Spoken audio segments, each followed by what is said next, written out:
ॐ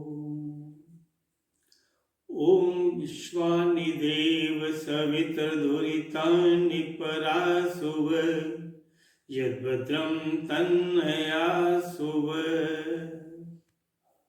परमपिता परमात्मा ने अद्भुत ब्रह्मांड की जब रचना की तो उसमें सबसे पहले चारों तरफ विश्व के कोने कोने में अद्भुत गगन को छूने वाले पहाड़ों का निर्माण किया। विश्व के कोने कोने में बहने वाली नदियों का व्यवस्था की। सारे विश्व के कोने कोने में जहां जहां नदियां गई, पहाड़ गए, बनाए ईश्वर ने। धीरे धीरे मानव समाज वहीं पर विकसित होता चला गया। दुनिया के अंदर, इस ब्रह्मांड के अंदर परमात्मा ने जो सर्वश्रेष्ठ प्राणी मानव को बनाकर एक अद्भुत ही रचना की। सारे विश्व के अंदर सबसे सुंदरतम और विशेषतम जो प्रस्तुति की वो मानव के निर्माण की है। परमपिता परमात्मा ने जहाँ पहाड़ बनाए, नदियाँ नाले बनाए और मनुष्य का शरीर का निर्माण किया, वहाँ पर परमात्मा ने मनुष्य के लिए ही तरह तरह के फल लगाए। फलों से लदे हुए वृक्षों का निर्माण किया परमात्मा ने। और निर्माण ही नहीं किया बल्कि हर 3 महीने के बाद, 2 महीने के बाद फलों के अलग अलग चीजें भी आती रही। कभी सेब आ रहा है, कभी नाशपाती आ रही है, कहीं संतरे आ रहे हैं, कहीं मनुष्य के लीची, कहीं ये आम और कहीं ये नारियल के पौधे। ये तरह तरह के फल परमात्मा ने मनुष्य के लिए बनाए। और इसी तरह इस ब्रह्मांड के अंदर ही हर 2 महीने के बाद, 3 महीने के बाद फल सब्जियां जो बनाई मनुष्य के लिए, वो भी हर 2 महीने के बाद मौसम के अनुसार बदलती हैं, ताकि मनुष्य इन सब वस्तुओं का आराम से भोग कर सके। जहां परमात्मा ने इस प्रकार की सारी व्यवस्था की, वहां मनुष्य के जो अद्भुत शरीर की भी रचना की। तो कई बार मनुष्य अपना जीवन निर्वाह करते वक्त कई छोटी मोटी मुश्किलों का सामना करना पड़ता है, तो कह बैठता है कि परमात्मा ने मुझे दिया ही क्या है।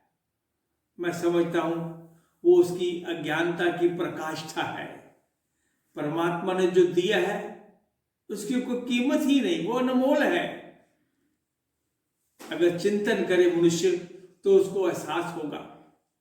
मैं थोड़े से उदाहरण देकर समझाना चाहूंगा, बताना चाहूंगा कि परमात्मा ने इस मनुष्य के शरीर में कितनी सुंदर आंखें दी हैं। दुनिया भर की दौलत देकर भी कोई व्यक्ति चाहे कि अगर मेरी आंख में विकार आ गया है, देखने की शक्ति चले गई है और मुझे वो प्राप्त हो जाए, अगर चिकित्सकों ने कह दिया कि नहीं ठीक हो सकती, इसमें रोशनी चली गई है, तो दुनिया का आज तक कोई वैज्ञानिक, कोई चिकित्सक इस रोशनी को लौटाने वाला आज तक नहीं बना है।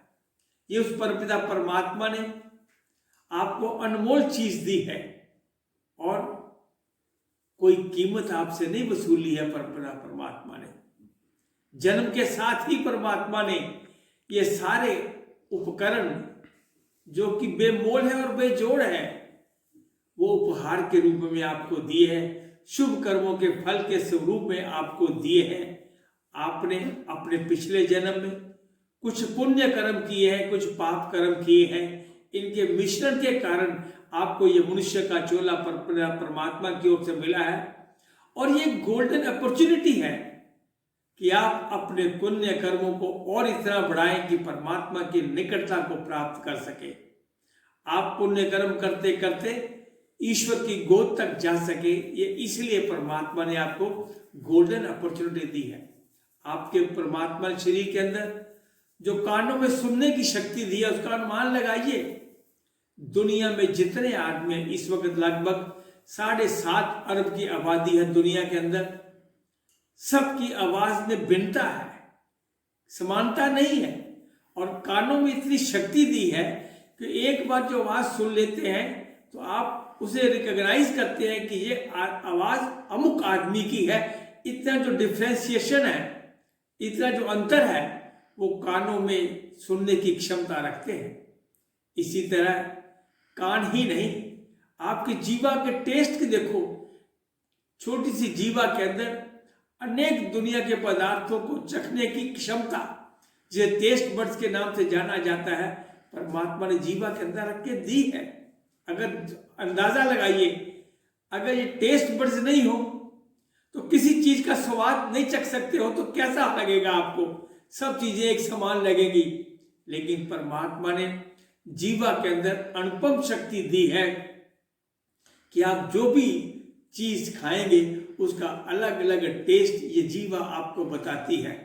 आप परमात्मा ने फलों के अंदर ही देखिए, आम बनाए तो आम भी एक तरह का नहीं बनाया, आम सैकड़ों तरह का बनाया, और सैकड़ों तरह के आम का टेस्ट भी आपको जीवा चख कर ये बता देती है ये कौन सा आम है, ये जीवा बता देती है। और इसके साथ ही परमात्मा ने आपके शरीर के अंदर जहां ये सब चीजें दी, इंद्रियां दी, वहां मस्तिष्क आपको विशेष रूप से दिया। आंखें कोई चीज देखती हैं, आंखें देखती हैं तो सीधा मैसेज ब्रेन को जाता है कि ये चीज कैसी है, और ब्रेन इजाजत देता है, हाथ को आगे करता है कि संकेत करता है अंदर से, हाँ ये चीज उठाओ। हाथ उठाते हैं, उठाकर मुंह में डालने के लिए लाते हैं तो मुंह के साथ परमात्मा ने नासिका के रूप में 2 छिद्र लगा दिए जो एकदम सूंघ कर बताते हैं ये चीज तुम्हारे खाने लायक है या नहीं लायक है। ये अद्भुत ताकत परमात्मा ने मुंह के साथ जोड़कर व्यवस्था की। आंख देखती है, नाक सूंघता है, जीवा चखती है, और ब्रेन के इशारे पर, बुद्धि के इशारे पर हाथ उठाकर लाता है।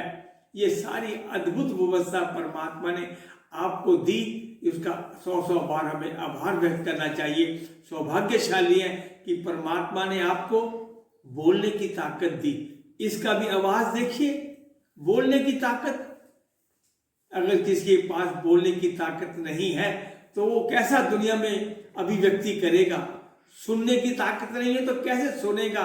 चलने की ताकत नहीं तो कैसे चलेगा?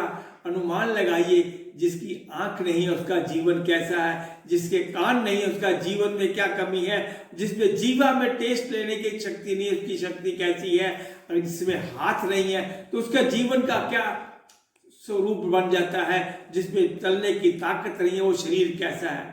हमें प्रातः काल उठकर परमपिता परमात्मा का आभार व्यक्त करना चाहिए कि सारे ब्रह्मांड की रचना परमात्मा ने मनुष्य के लिए की है। इसलिए प्रातः काल उठकर परमात्मा का आभार व्यक्त करना जब आरंभ करेंगे, आपके हृदय में आएगी, आपकी आत्मा में पवित्रता आएगी, और पवित्रता के साथ ही परमात्मा अंदर से आपको प्रेरित करेंगे। जब भी कोई व्यवहार करने लगोगे, परिवर्तन आएगा कि जब भी कोई तुमको व्यवहार करने लगोगे तो अंदर आवाज आएगी कि ऐसा व्यवहार मत करो जो तुम्हें अच्छा नहीं लगता। जब अपना व्यवहार करने लगे हो तो अगर ऐसा ही व्यवहार तुम्हारे साथ दूसरा व्यक्ति करे तो तुम्हें कैसा लगेगा। इस प्रकार के आचरण से, उपासना से, परमात्मा का ध्यान और चिंतन करने से आपके जीवन में पवित्रता आती चलेगी, पावनता आती चली जाएगी, जिससे कि आपका जीवन सुखों का भंडार बनने लगेगा। और जो ही आप पवित्र आत्मा के साथ पुकार सुनते हो, हृदय की पुकार सुनते हुए कर्म करोगे तो उसमें प्राणी मात्र के कल्याण की भावना होगी, जिससे आपका भी कल्याण होगा, आपका व्यक्तिगत कल्याण होगा, परिवार का कल्याण होगा, आप सुखी होगे, परिवार सुखी होगा। जिस समुदाय में आप रहते हैं इर्द गिर्द सुखों की वर्षा होने लगेगी।